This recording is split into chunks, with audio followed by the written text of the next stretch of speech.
Hello and welcome to the podcast. It's now getting quite popular and we are plodding on now with it. This month we've got some more stories from Coach and Bus Week that we found that we want to discuss and talk about. We also have updates from our own projects and our plans going future for that. So we can start with, I don't know what others I've got up, but the first one I've got to is New South England, home for Alexander Dennis, as Trident houses the facilities opens in Farnborough, which means something's coming back to England to be built. Yeah, and not Scotland. Yeah. Mm-hmm. So 15th of June, on Wednesday 15th of June, they opened it up.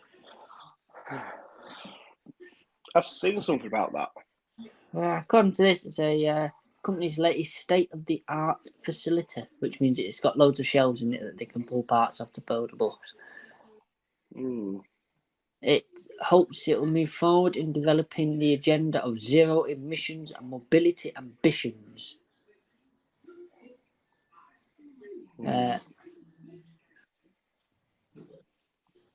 Apparently, it will take Trident House takes its name from the well-known Dennis Trident low-floor chassis, which have revolutionised accessibility for double-decker buses in the UK across the globe in the 1990s. Well, it did with because obviously it was your Danish Trident and the Enviro 400s, which everyone's familiar with. They were the Trident 2s, weren't they? And then they announced the MMCs. Yeah, which essentially is a Trident 3. Yeah, which is, it's a Trident 3, but it's a major model change, hence the MMC, which it's just it's like everyone, it's a facelift. Yeah. It's got more curves. It's interesting to think that they started the low floor versions in the 1990s, and we've got we've seen the right bus one in 1992, but we've got 1998 where we've actually got a low floor vehicle. Yeah. The first ones they planned. I didn't know that though. Dennis was established in 1895. Oh wow. Well, I suppose they built fire engines before they built buses. Yeah, true. Yeah. You remember the old fire engines with Dennis stamped across the front of them? Well, Dennis used to make a fair few things. Yeah. And now I think their sole focus is buses. I think they still do bin wagons, don't they? Not. Yes. Do they? Yeah, they do. Well, I'm assuming they do because I seen a new bin wagon the other day. Actually, it said Dennis. What? Weird looking thing. Someone keeps turning the phone on and off. Yeah, it's basically so they've got what use the technology to be cleaner, greener, and quieter. The choice of transport companies around the world. Well, to be quieter, they need to bolt some of their panels down properly. But to be fair, the buses are getting better built, I suppose, and they are getting cleaner and they are getting greener. Yeah. Going back with the thing, I don't think it's Alexander Dennis, but Dennis do make bin lorries still. They have the Dennis Eagle. Well, I believe. Well, Alexander Dennis is Dennis, isn't it? It was the rebrand. It became Dennis, then Alexander Dennis. I believe. That was when. Yeah, I don't think the two are related. What I've just looked at, Dennis Eagle Limited is a bin lorry manufacturer owned by Terberg Ross Roker Group, so it's totally not related to ADL. I thought Dennis, what's it called when it merged with Alexandra, was what's it called, part of Brian Suter, wasn't it? I think so. Yeah, it might share some relationship to be able to use the Dennis. I'm pretty sure. I remember reading in a book that you can read. I don't just look at pictures. That Dennis was going into administration. Alexander was going to be going into administration. And Brian Suter bought both businesses and combined them to one, which is why he used to own, I think it was 48% of Alexander Dennis. Yeah, because the old Tridents have Dennis written on them, so I'd imagine probably the manufacturer of the bin trucks have something to do with Alex. Yeah. To be able to use the Dennis name. Otherwise, it could cause a bit of misleading there. Indeed. So, well, I wish them luck with that one. It's nice to see stuff more factories being open to help. Well, British economy and jobs. Yeah. I agree. It is nice to have stuff still made in England, because you don't get it anymore. It's all made in China because it's cheaper. It also says at the top of this article, the refreshed Alexander Dennis Plaxton and ADL 24 logos will be rolled out gradually over the coming months to replace the existing identity that has been in place since Alexander Dennis was established in 2004. Have you seen the new logo? Oh, AD24, yeah, it's all over the stuff we ordered from Alexander Dennis. Yeah. I was looking at it now. It looks quite cool, actually, doesn't it? Yeah, it's a smart logo. But to be fair, I've noticed there's a lot of companies starting to obviously change images lately. I mean, Peugeot's just changed their logo, haven't they? Yeah, but you can't get away from being a French crap car company. Well, No, most now are following suit with the likes of Skoda, look at Kia. They literally just have in the letters of the vehicle, and that's it. Yeah, so I know Kia's got a weird one now, haven't they? Yeah, I think Kia's looks quite cool. It looks quite futuristic. But there's loads, isn't there, going on with badge names and badges. Very, very much so. There's moving on slightly. There's a new. Do you know how operators use like Das Web or we use Excel spreadsheets, I think. And, the place I work just uses Excel. I don't complain for the best. There's a new platform available now. I actually looked into this platform. What's it? It's called Optibus Launches Operations, and if you go to their website, it's like the Ticketer program where it's all on the cloud. Oh, transport management software. Yeah, it looks really posh and it looks quite easy to use from the pictures and the little bits of videos that they show on the website. And it's designed there to manage driving hours, fleet movements, the fleet in general, wages, everything. And it looks really, really posh, to be fair. And well, look across this. What you say, Nat, first. RAP-P. I know about RAP-P or RATP Dev first. I know them. Transdev. Transdev's on there. Keolis and First use it. So if them big operators are using it, obviously, this could be obviously the next big thing, I suppose, couldn't it? From what I've seen of Das Web, this looks a lot easier to use and probably a lot quicker. But it's all web based, so it's all people can access it from home if they need to. So you can have managers working from home and edit stuff and what have you. Well, with the way everything's going, that's what you need. Yeah. To be fair, I'd like to have a little play with that. They do demos, but I don't think they do it for the fun of it. But apparently, according to this, you can plan, build and adjust your timetables, maximise the efficiency and maintain self-quality, better plans, better scheduling. So it does look, you can view ridership and visual data, improve your transport, elevate your service. So it seems like it's a massive all-in-one package that works for everything. I mean, I'm on their website right now. That's what I'm just looking on stuff on. Yeah, it appears to be. Someone's not happy. It appears to be a very good bit of software. It does. I've just looked at the scheduling thing. Yeah, there's a little video on there. It shows you how many duties, how many blocks and whatnot, and then all your drivers and whatever else. I think it's a good idea, and the more. And with that, you can limit. There's a load of settings in there with work limitations, your duty terminal stops, relief points.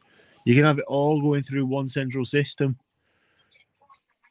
Yeah, rather than having to email someone for your holidays and hope they get put in the paper diary, and then hope that someone puts the paper diary on the computer. Yes. Well, see, they did have that DASWeb for that, didn't they? Know, or some places have that one. Yeah, but a lot of them didn't use it. Yeah, and there was only certain depots that allowed just put your holidays through DASWeb. But this seems to build on that DASWeb, but build on it in a modern standard to bring it into more of the 21st century rather than a big Excel spreadsheet. Because that's what DASWeb was.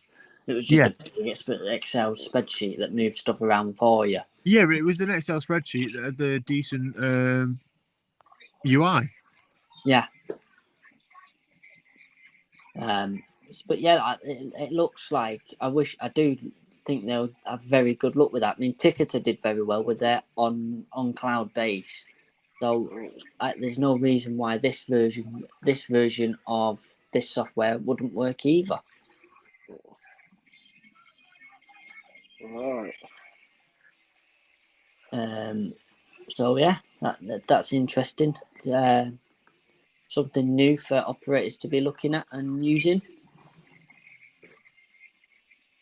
Let's close these tabs off as I'm going. News from Go Ahead Group backs the consortium deal. It was Go Ahead Group announced it's received 2 takeover bids. One from the Calsam Group, owners of Tower Transit, and the other from Connect and Glovabia, which since formed. I'm not even going to attempt to pronounce that. Which have since formed Gerard Investment Bidco Limited to facilitate the takeover. That one there, Jordan. Yeah, that one, yeah. The board of Gerard Investment and Go Ahead Group said they've reached an agreement on terms of a recommended cash acquisition, pursuant which Gerard will acquire the entire issued and to be issued share capital of Go Ahead. Which is approximately 647.7 million. Tell you what, I'd love that amount of money. I thought you had that. I thought that's how we can afford the bus. Oh, goes out your pocket, don't it? I thought it was your pocket at the moment. Well, it seems to be. Oh yeah, they get 1,500 pence per Go Ahead share. Which is that's a lot. So it looks like Go Ahead might get sold off and become part of someone else. Which looks like they're based in Australia.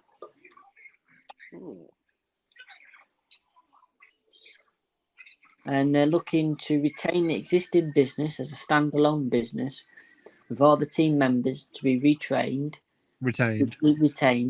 as well as the chair and chief exec. I think our approach provides lots of security for people in the business. Yeah, because that's the last thing Go Ahead need is another shake-up. Gee whiz. Yeah, so all they want to do with that is they want to buy it. Yeah, they want the business. They want to own the business, and that's all they want. Because they are assuming that it's running well as it is, or they can see that it's running well as it is. Yeah. It's not a takeover because they're going under. It's a takeover because they want that share of the business. Yeah. But yeah, that's Go Ahead groups. That would include Manchester as well, because they're part of the Go Ahead group. Yeah. So, yeah, that's interesting. What else have we got? Oh dear, our favourite topic. NTA announced the agreement for 800 electric double-deckers. There's a problem. You can see where I'm going to end. They're all street decks. and from Wrightbus. But to be fair, Ireland's National Transport Authority, so they're going to be in Ireland. Mm-hmm. They've announced an order for 120 double-deck battery electric buses from Wrightbus. 120 buses are part of the framework agreed, which provides the procurement of up to 800 zero-emission battery electric buses over the period of 5 years. That is a lot of buses. Isn't it the Octane what set on fire recently, which was on the news, or whatever it was? I'm not The too sure. electric buses. There's been quite a few, which is what we covered in the last month's topic.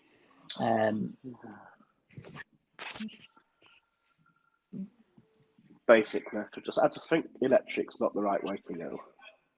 Well, the buses were fitted with seating for up to 65 passengers, plus a wheelchair space along the dedicated area to accommodate a pram, pushchair, or buggy prominent and distinctive priority seating, high definition real-time passenger information displays, USB charging sockets, and complimentary Wi-Fi. So if they're only going to accommodate 60 people, then they're only going to be streetlights, aren't they? Well, 65 people. That's a single deck. Mm-hmm. Or have they lost loads of room because of batteries? Well, no, even still, I think the electric ones that you have Sharston. Oh, I see what they've done as well. They've got a wheelchair space like we've got, but they've also got a dedicated pram space as well. So they've got the two spaces. Are you sure that's not just where they've got fold-up seats? Probably is.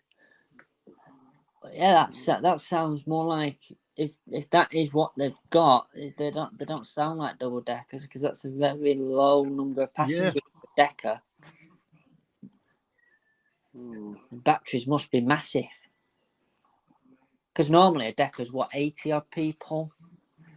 You only get 40 on the bottom, 40 on the top, and 15, 20 standing. Mm-hmm. Yeah, you're looking at 100 people total. Just shy of 100 people. Yeah.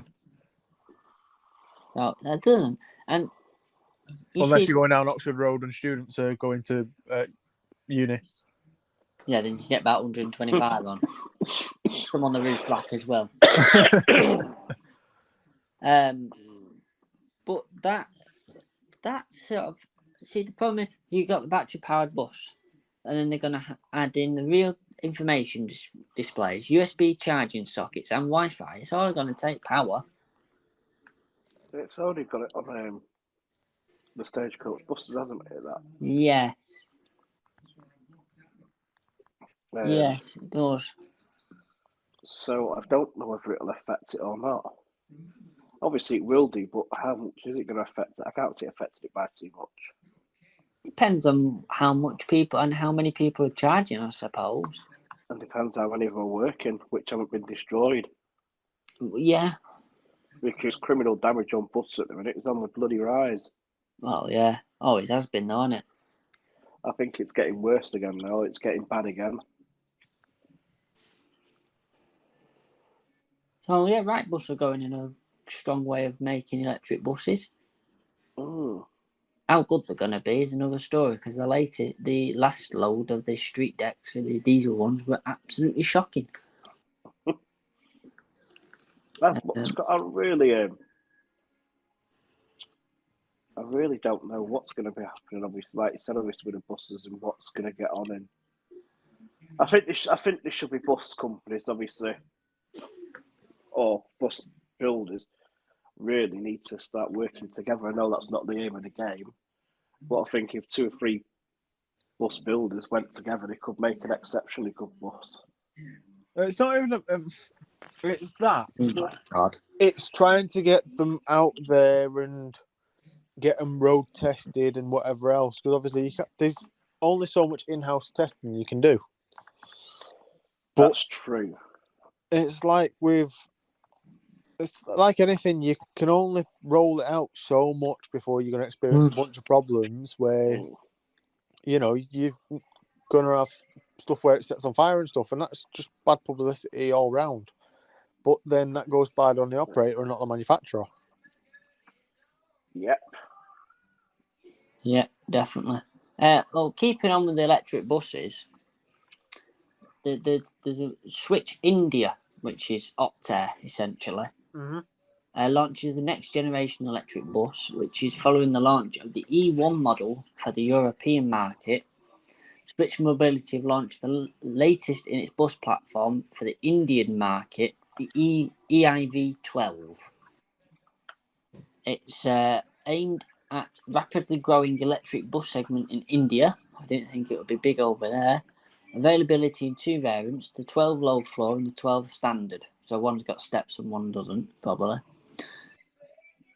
Switch says it'll offer the best in reliability, range, ride comfort, and the company currently has an order book of over 600 buses. Fucking hell, India's rich.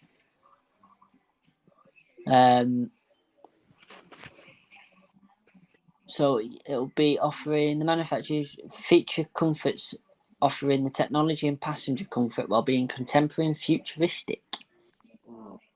It will deliver exceptional drive performance and efficiency, and is embedded with the proprietary connection technology solutions and Switch Ion, enabling remote real-time diagnostics and monitoring of services, as well as digital battery management tools.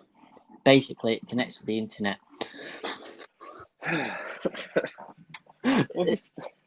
what it is, isn't it? It connects to the internet and tells the engineers it's broken again. Yeah. Can you switch it off and do a full reset and see if the warning goes out? I've got a question for you. Obviously, these electric buses. Do you honestly and truthfully think the designers need to be different than another bus? Because if you look at all these new electric buses what are coming out, you look at the designers and they are looking very futuristic. They're looking different. They've either got some sort of glow at the front of them, some sort of glow at the side of them. Is it really necessary?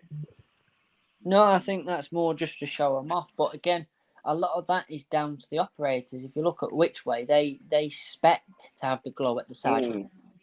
That was a specification they wanted for it to be a special standout service. Fair enough. But if you look at McGill's, they've got the electric U-tongues. Yeah, I've only seen one of them.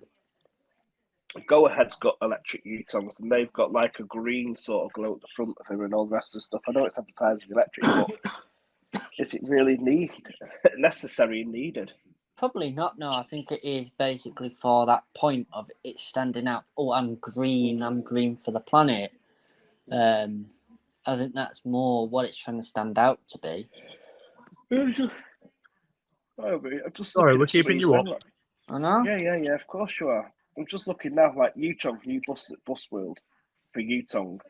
If you look at them, they look similar to like that new Volkswagen camper or the Volkswagen van what's coming out. It looks like a Volkswagen van or transporter, but obviously in a modern era. And I'm just looking at one of these U-Tongue buses, the U12. It looks like an old bus with a modern twist. Well, it's hard to tell you what these EIV12s look like. It's a U12. Well, I'm yeah, looking at. the Switches one's the EIV12. Yeah. The low floor one looks like an Optare with its face punched in. Looks like it's had an argument with a pavement. And the coach one, the high floor standard version, possibly I'd say probably looks more like a U-Tongue. It's got a hint of U-Tongue to it.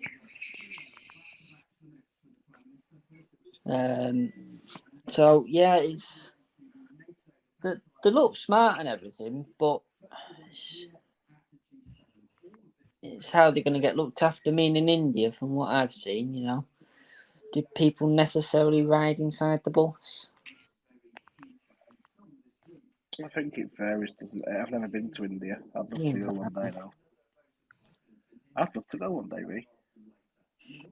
Would be an interesting journey, wouldn't it? India is a wonderful place. I'd love to go. It's Broaden my horizons. different, and no one knows how to drive over there. Oh, I'd let somebody else do the driving. Oh, you've got to. I didn't do driving over there. I was on a coach. And obviously, it's part of the Commonwealth. So, obviously, the British were over there however many years ago. And we installed roundabouts and stuff. And those little mini roundabouts where they've actually got an island in the middle. Well, it's in the middle of what I assume was a two-way street, which is now a one-way street. And they just go round both sides of it because they don't care. They just think it's an island in the middle of the road for whatever. Are you sure you're not talking about Moss Side? No, definitely India. Oh. Or maybe Oldham, Middleton. None of them can seem to use roundabouts either.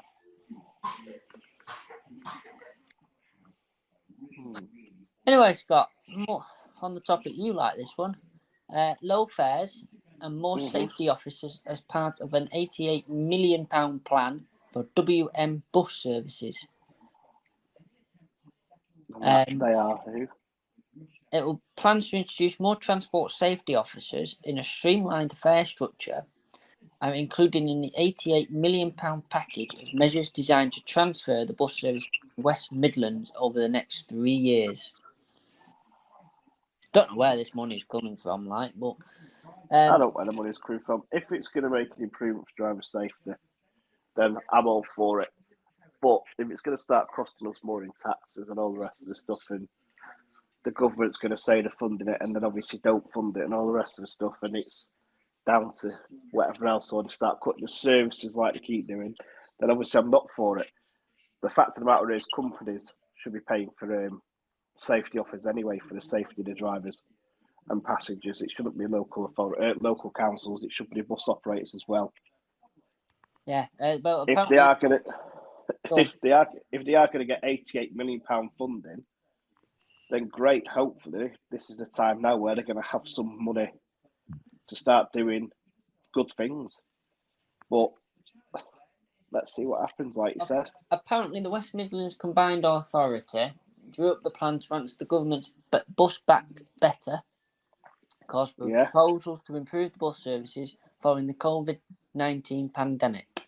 However, having received the green light from the WMCA board, the plan will now be submitted to the Department for Transport for approval and funding. The money is in addition to the £162 million investment being delivered through the city's region substantial transport settlement to create 50 kilometres of new bus priority routes and cross-city services, as well as investment in improvement of the smart ticketing and demand response transport and living live transport information. Oh, we'll have to wait and see what happens with that. The key feature of the £88 million transformation plan is that it will include lower and streamlined fares, with prices frozen at 2018 levels until 2025, and enhanced bus network in the greater operating hours, increased frequency, and greater integration with other transport services, a boost of the TFWM Safer Transport team, with nine extra uniformed transport safety officers offer greater protection and reassurance to passengers, and creating bus passenger charter to set out clear pledges and customer satisfaction and retention. Only 9 officers. It's not very many, is it, really? No. Apparently, they want to see their bus services bounce back from COVID-19. And they plan on doing that by winning back not only existing customers' loyalty, but encouraging even more people to give the bus a go. I did see an article before, though, just briefly touching on that National Express have announced that they're back up to near pre-COVID-19 income levels.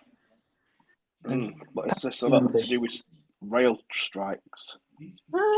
Might have something to do with some rail strikes, but who knows? But apparently, the other thing it's going to be is it's going to add more bus lanes, bus priority measures to allow buses to bypass traffic jams while offering more reliable journey times. The problem is when it's outside of them bus operating hours, no one can bloody use the road. because no one will drive in a bus lane. No. I think the country as a whole needs to look at exactly what's going on with road wisers. There's so many ways they can make roads better. There's so many ways they can make roads easier. Just go drive up what's called one at roads in Stockport, and all you've got to look at is the amount of damage and potholes he is, and then they wonder why. Won't be the A6, would it? Yeah. No, So but not even Stockport. I would say which bit are you referring to, but the whole A6 from the whole of the centre of Manchester all the way up to. Yeah, all right, we'll just and every single way you go then. Well, the A6 runs from Scotland down to London. I'm pretty sure. I bet there's a pothole in every segment of it. Oh, I can imagine it is because the A6 runs all the way up through Little Hulton and all that. Yeah. Like I said, it's just I think before they start introducing bus lanes and putting more bus lanes in, let's get the bloody roads fixed. Yeah, but where they're gonna put these bus lanes? Because they've already narrowed out the roads for a cycle lane. Yeah, get the roads fixed first of all is what I would say. Once you've got your roads fixed, then try and put like Andy Burnham's trying to do, is trying to get all bus operators to run a flat fare of £2 for an adult and £1 for a child in September. That's what he's going to be trying to go for. Let's see if that brings more people onto the bus. I'm hoping that it may bring more people onto the bus for the simple fact £2 a litre for diesel at the moment is a lot of money. I know. It's a lot of money. So if I had the option to pay £2 to travel somewhere, I'd rather pay the £2 and save the cost of diesel. But again, we're talking about making buses more economical, making buses better to get people back on them. Yeah, but the service has got to be there. I mean, how do you add a weekly or monthly for me is cheaper than putting fuel in my car, but I can't get to work. I can get back from work, but I can't get to work for the time I need to start work because there's no services. And then you've got to look at services which are being cut again by certain operators. Yeah. I mean, that's going to cause upset with the workers. 7:15 in the evening, the last bus to Manchester Airport is from Stockport, unless you want to wait around an hour or so for another service or operator to run a service. That's just ludicrous, that one, because there's so many workers get on that service after that time to get to Stockport in a timely fashion so they can get their other services, and now it's going to take them an hour to go around the houses. That's not improving the bus services. That's just causing an income bloody convenience. I just think it's ridiculous. But again, this is where we're going down the route of. I think this everywhere across the UK might be doing bus cuts or trying to save money every now and again, all over the place, like yeah. It's everything to save some money. Yeah.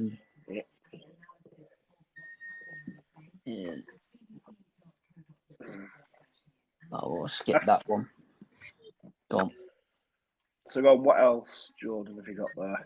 Rail strikes mean extra pressure for bus operators. Well, it's not even the operators. It's not even bus operators. It's rail operators as well. Apparently, Megabus and Scottish CityLink intercity coach services have already seen a significant spike in bookings. Megabus's rail sales during the week of rail strikes, were 85% higher than the week before.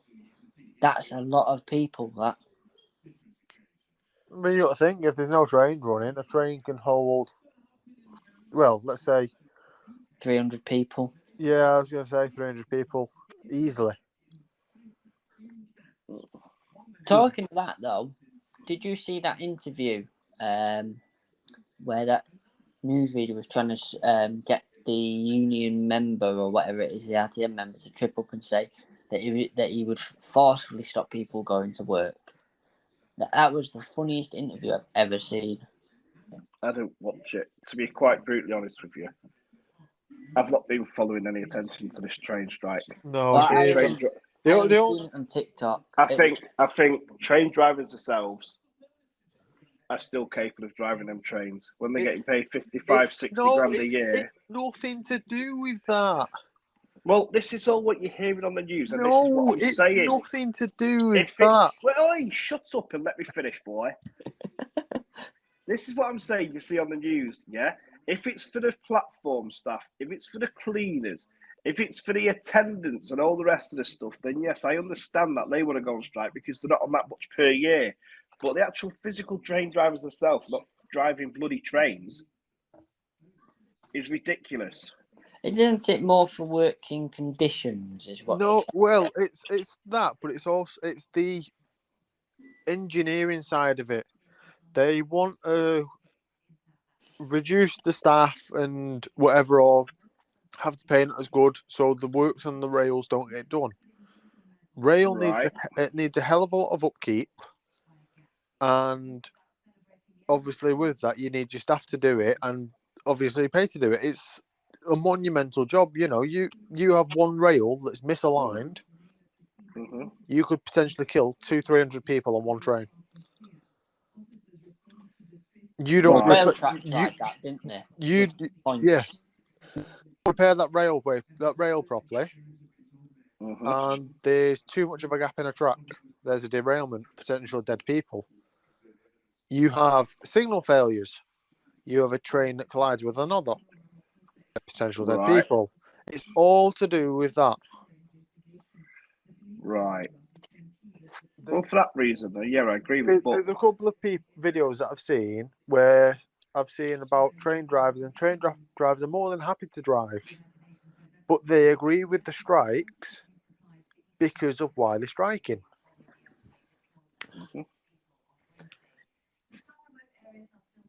Like I said. And the last one I've got open is moving on from train strikes, because obviously coaches are going to have the footfall of that one. TfL issues a proposal. It's aimed to migrate the effort on passengers as much as possible by fulfilling the government requirement for savings. So they're proposing a reshaping of the central and inner London bus network. And Sean's just disappeared. Have been outlined for TfL. The proposal has been sent out by TfL as a result of the government requiring to reduce service levels on London bus network. So even the TfL are having to cut down to make savings, probably to cut back on the deficit a bit that they have. Passengers, they've got new hopper fares, meaning no extra cost will be incurred for changing buses within an hour. I'm trying to read this quickly. TfL said it could be required to reduce the bus services by nearly 20%. Now in London, up here 20%, that might not be that much, but TfL down London wise, I would imagine, looking at when I went London, how many buses there is running around, 20% is a lot, an awful lot. It probably make quite a large impact into people that need to go see family, go to work. What I try and do without damaging the and disconnecting commuters from places of work and that, but I'd imagine it's quite difficult because everything I suppose has to pay its way. Yeah, I agree. I agree with that.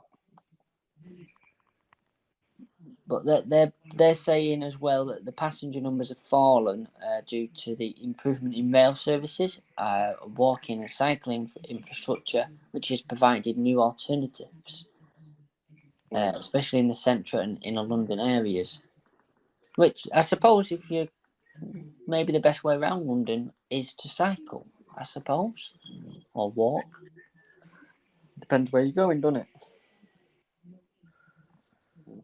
Yeah, but even still, you know, with cycling, they've got dedicated cycle lanes, which should get used. Obviously, they don't have to, which is wrong, but we won't get into that.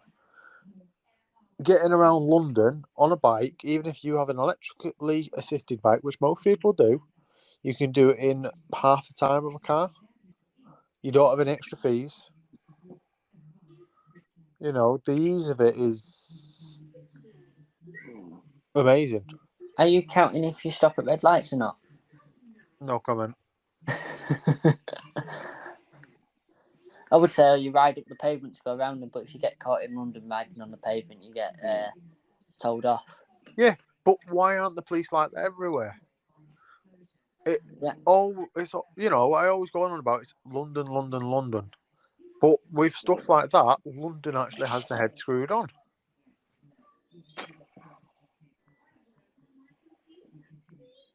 Yeah, that's a withdrawal and a half. We think What we've got it. The people in Manchester think they've got it difficult when there's a few withdrawals of a few routes, right? But the list of withdrawal routes for London would be 2, 3, 4, 5, 6, 7, 8, 9, 10. 11. There's about 20, 25 routes. Some of them being night buses as well. That's a lot of routes. And there's about a further 40 that will see changes. To ensure full network coverage, they'll change a few of the night bus routes, but they believe that will save them money. Yeah. Well, that's what it all is about now, isn't it? It's all about trying to make the buses pay for itself. We're back down to when Beeching was about on the railways, and he was responsible for putting proposals forward to cut services to make the railways pay, and they sensibly, several years down the line, realised that no matter what they do, it's not going to, the system's not going to pay for itself. It's always going to have a deficit because people don't want to pay for the service. Essentially, and that's all I've got.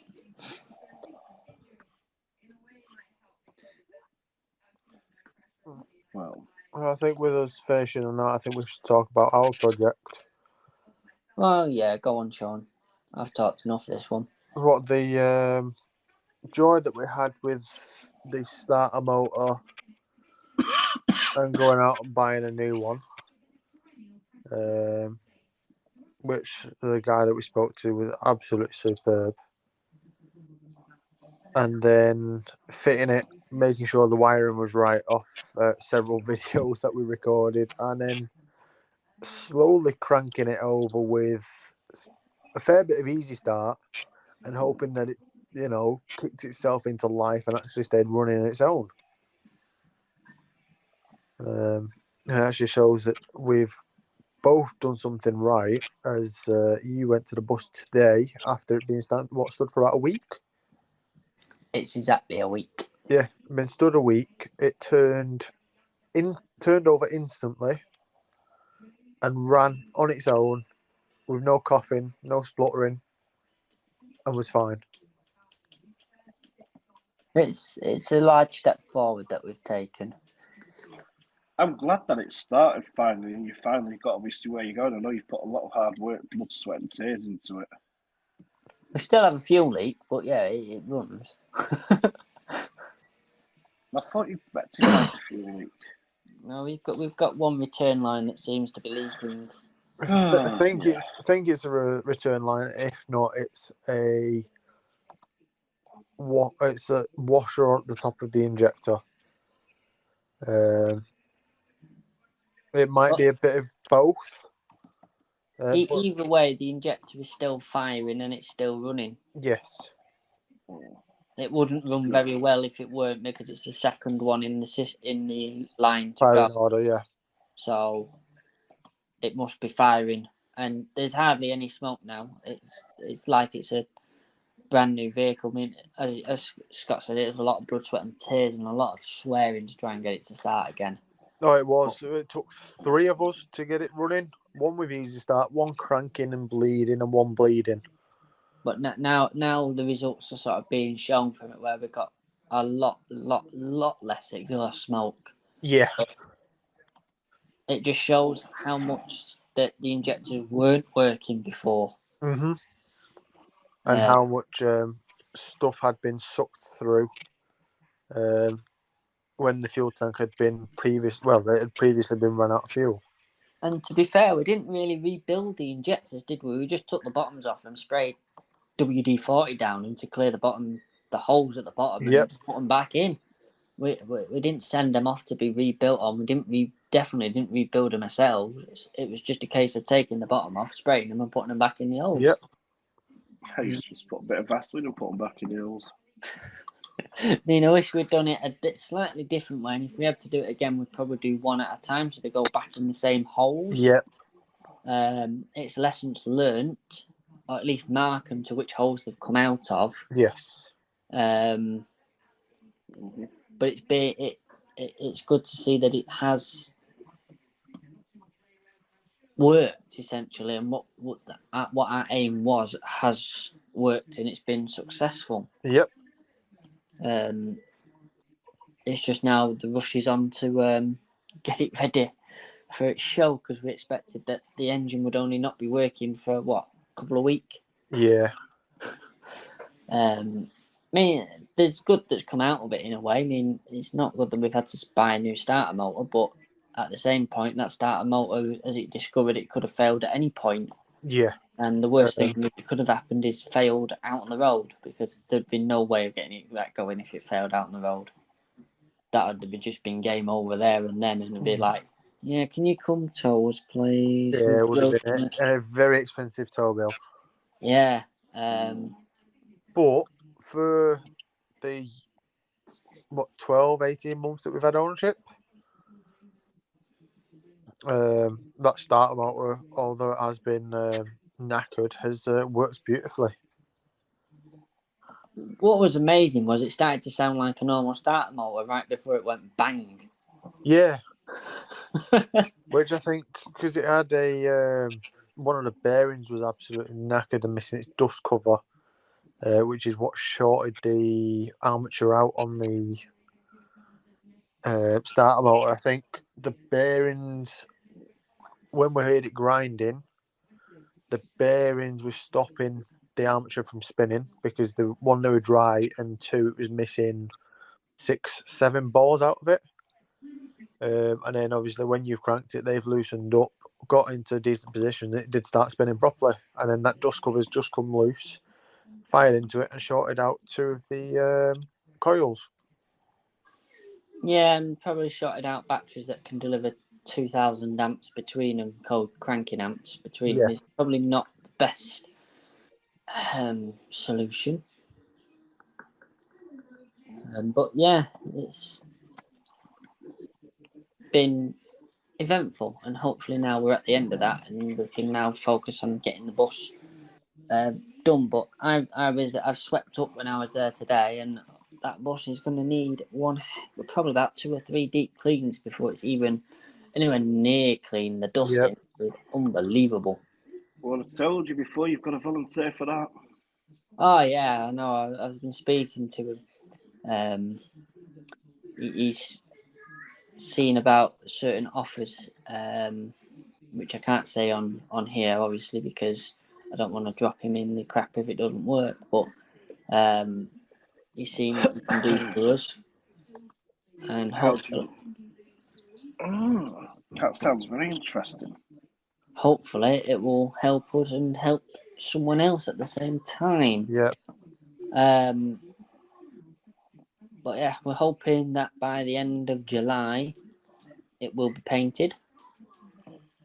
Good. Hopefully. We are looking for a few donations if anyone can help. You can find them on the website, mancbuses.com. You just click on supporters at the top, and you can help us out there. Just a bit of help, just to get it painted and looking decent before the show. We've got the colours already up. It's about £80. We'll paint it ourselves. We've done the rest ourselves, so it's not a big deal for us to do it. No, hardest part is masking it all up, which can easily be done. And if anybody wants to donate a new car to me, then that's welcome as well. I missed that. I said if anybody wants to donate a nice new car to me, that's also welcome.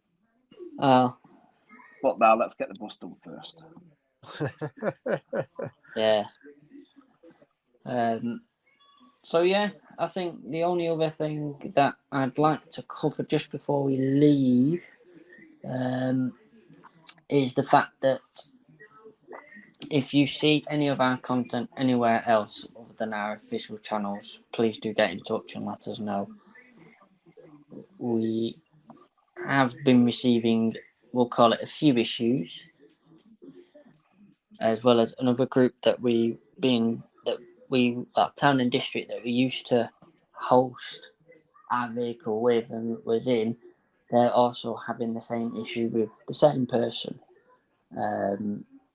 So if you do notice anything that's of our content that you believe might be on not of one of our channels or not of one of our members, then please do let us know. It's important to us, obviously, that our company name, as well as we might have left town and district on not the best of terms, but we've been speaking to one of the directors of town and district, and it's like nothing's ever happened, and they don't want this negative effect the same that we don't want it. So it's really important that if you do spot other bus enthusiasts claiming they have vehicles that they don't have, or taking other people's property, that you do let the owners know, and because it can be very damaging to groups, especially like town and district where they've got charitable status. It can be very damaging to them.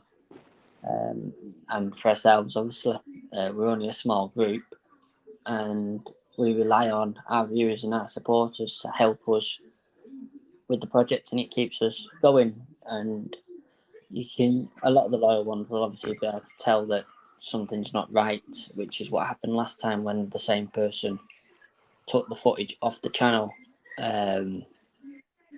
The person who reported to us was watching and was like, well, it's a bit low quality, this. And then they realised it wasn't from our channel. Got in touch and we got the channel taken down. But obviously that has a negative effect on us because it looks like we're posting crap. And we're not. We always posted at least HD. If you say so, you post good stuff, Jordan. I'm joking. I said if you say so, you post good stuff. I said I'm joking. Yeah. It's always good stuff. We do try, but then it's just like it is a shame that obviously you've got somebody who wants to pretend to be somebody else, who's basically hacking different sites and setting up their own little things for their own gain. It is disgusting. It is wrong, and it's just completely utter childish. It's jealousy. I'm just glad that town and district and obviously yourselves are now sort of talking back on terms, obviously in a professional way, and obviously hopefully going forward you can both, or every beach, protect each other going further, or going forward protect each other. Well, usually everyone that's linked with the same thing, so everyone in the bus preservation thing, you might have your disagreement, but at the end of the day, you're all doing the same thing. You're all going to protect each other's back, so to speak. Sometimes not as well as others, but there's always going to be a bit of protection there if you need anything. Yeah. But when you do get people that decide to steal other people's property, claim that they are working on vehicles when they're not, or have access to them or own them, whatever else, and they clearly don't. It's like me saying that. Yeah, it's like me saying that because I have visited Jordan's house, I am the owner of his house. But it's jealousy for you. It is. I think the best one is when he tried to claim that he owned 702. That's funny, that one. Yeah. And then also commented that his kick down wasn't working on the engine on his Dennis Dart 702. That's funny, that 702 doesn't even run. Yeah. It only runs on easy start, and that's only for a short time. It's good, isn't it? So yeah, but yeah, if anyone notices any content that's out of place, then do let us know. It is important. We do know that there's a site that's in Russia or something, and Poland, that take the YouTube videos and put it on, but we get views of that, and they sort of keep our name sort of thing because it's sort of all embedded. That's fine, whatever. Can't stop them because they're just automated sites essentially that do it. But obviously, if Bill and Bob try posting it, then that's a problem. Including people trying to take my name, which was an interesting one when that popped up. That was an interesting one when I seen that one on TikTok. My name with just different numbers at the end of it. So like, one way to get noticed, I'm going to use the same name as the poster, but just like 3 numbers. Duh. Well, that's genuinely what spammers and people do. They'll just post it like, I know, you get people that post like Mr. Beast clips, and they'll just call it Mr. Beast #2 or whatever, and they're not related at all, but people think it is because they just see that original name. But Yeah, very much so. People trying to make a gain off other people's property. No, it's not. But I think we're up to about an hour now anyway. So, has anyone got anything else worth saying? No, just obviously next time we might be a little bit more prepared with something to talk about. I know we talked about a lot, but I feel like next time it's going to be the end of July for the beginning of August, and there'll be 5 days from the release date until we go for our first show in this bus. Which is a very big monumental feat.